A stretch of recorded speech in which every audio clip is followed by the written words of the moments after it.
I know it's fucked up, but I tell you the truth. You know, everything's funny. Everything's funny till it happens to you. 3 months, a mere 3 months after that terrible attack that Chris Rock endured, I was on stage at the Hollywood Bowl, and a lunatic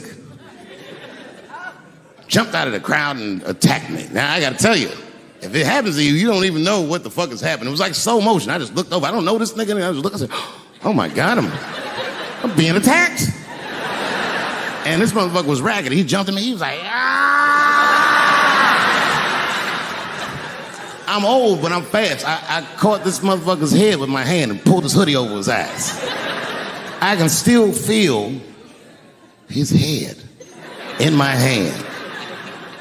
It was spongy. He had been growing dreadlocks. Not the beautiful dreads that Rastafarians grow. These were accidental LA homeless dreads. This shit had leaves and sticks and bottle caps and shit in it. Some kind of grease. I was like, ugh, like this. And then I fell down. And he knocked me all the way on the ground. And I was like, man, this is a bad situation. I'm like, I don't know if I'm gonna die or what's gonna happen. But in that moment of vulnerability, you know what occurred to me that had never occurred to me before in my life?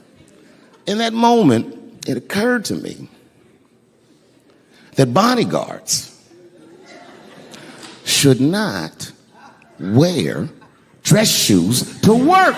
Travis! This nigga Travis came out slipping and sliding on some kind of beautiful loafer and fell flat on his back. I said, oh my God. Now both of us are down. I gotta handle this shit myself. So I popped right back, boom.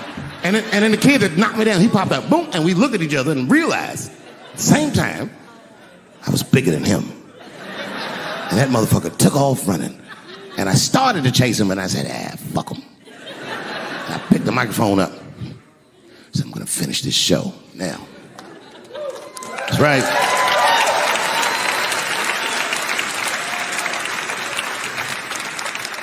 For 3 months before that, I'd been making fun of Chris Rock.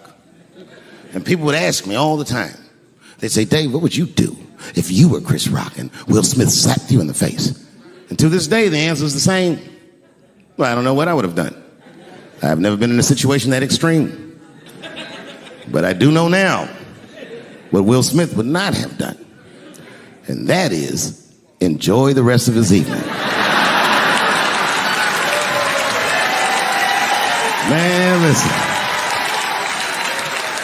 We gave that kid a good while. We was whooping his ass. Not we. I mean, I was on stage trying to think of a joke to tell, but